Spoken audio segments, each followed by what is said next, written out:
G'day, it's Glenn from Wurth, and today we're going to talk about a product with a quirky name called the Goniometer.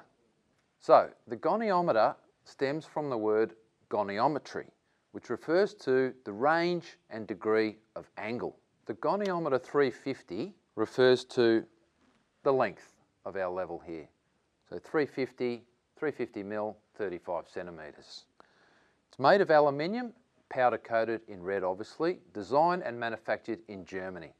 Really nice quality, this tool. There's a little bit of weight about it. It's about 300 grams in weight. Very sturdy. Now what you'll see here is that it works on an elbow system. We've got our horizontal level bubble and our vertical plumb bubble. And then we have our arm. Now the arm works on an elbow. As we move the arm, we get a digital reading on our large digital screen to give us the angle.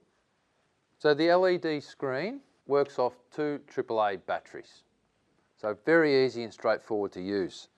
Fantastic tool for working out, for example, the pitch of a roof. Very quick and easy to do. So any questions on our goniometer, please leave in our comments. Don't forget to like our page. And remember, goniometer, ready for work.